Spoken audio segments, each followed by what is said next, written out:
ଧାନ କିଣାକୁ ନେଇ ବଡ଼ ଘୋଷଣା କଲେ ଉପମୁଖ୍ୟମନ୍ତ୍ରୀ କନକ ବର୍ଦ୍ଧନ ସିଂହଦେଓ। ବିଜେପି ସରକାର ସୋହେଲାରୁ ଧାନ କିଣା ଆରମ୍ଭ କରିବେ। ସରକାର 3,100 ଟଙ୍କା ସର୍ବନିମ୍ନ ସହାୟକ ମୂଲ୍ୟରେ ଚାଷୀଙ୍କ ଧାନ କିଣିବେ। ଯେଉଁ ସୋହେଲାରେ ପୂର୍ବ ବିଜେଡି ସରକାର 100 ଟଙ୍କା ବୋନସ ଦେବେ କହି ଚାଷୀଙ୍କୁ ଦେଇନଥିଲେ, ସେହି ସୋହେଲାରୁ ହିଁ ଧାନ ଏମଏସପିରେ 800 ଟଙ୍କା ବୋନସ ଦେଇ ଧାନ କିଣିବେ ସରକାର। ଆସନ୍ତା ଅକ୍ଟୋବର 5 ତାରିଖରେ ଚାଷୀଙ୍କୁ ପିଏମ୍ କିଷାନ ଯୋଜନାର ତମ କିସ୍ତି ମିଳିବ।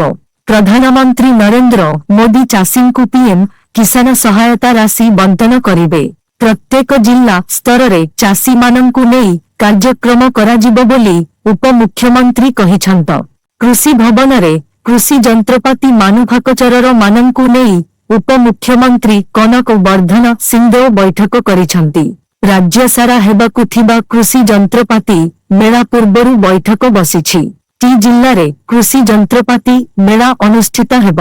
କେନ୍ଦୁଝର, ବଲାଙ୍ଗୀର, ଜୟପୁର ଓ ବ୍ରହ୍ମପୁରରେ ଆଞ୍ଚଳିକ ମେଳା ଆୟୋଜନ କରାଯିବ। ଚାଷରେ ଯନ୍ତ୍ରପାତି ବ୍ୟବହାର ଉପରେ ଗୁରୁତ୍ୱ ଦେଉଛନ୍ତି ରାଜ୍ୟ ସରକାର। କୃଷି କ୍ଷେତ୍ର ପାଇଁ ଶ୍ରମିକ ନ ମିଳିବା ଏକ ବଡ଼ ସମସ୍ୟା। ତେଣୁ ଚାଷୀମାନେ ଯନ୍ତ୍ରପାତି ବ୍ୟବହାର ପାଇଁ ଆଗ୍ରହୀ ହେଉଛନ୍ତି। କୃଷି ଯନ୍ତ୍ରପାତି ନିର୍ମାଣକାରୀ ସଂସ୍ଥାମାନଙ୍କୁ ମେକ୍ ଇନ୍ ଓଡ଼ିଶା କରିବା ପାଇଁ କୃଷିମନ୍ତ୍ରୀ ଅନୁରୋଧ କରିଛନ୍ତି। କାରଣ ଯେଉଁ ଯନ୍ତ୍ରପାତି ଚାଷୀଙ୍କୁ ଯୋଗାଇ ଦିଆଯାଏ ତାର ପାର୍ଟସ ମିଳେ ନାହିଁ ଓ ମେସିନ ଅଚଳ ହୋଇ ପଡ଼ି ରହେ। ଏହାସହ କ୍ଷୁଦ୍ର ଓ ନାମମାତ୍ର ଚାଷୀଙ୍କୁ ଲିଜରେ କୃଷି ଯନ୍ତ୍ରପାତି ଯୋଗାଇ ଦେବାର ବ୍ୟବସ୍ଥା କରିବା ପାଇଁ କୃଷିମନ୍ତ୍ରୀ ପ୍ରସ୍ତାବ ଦେଇଛନ୍ତି।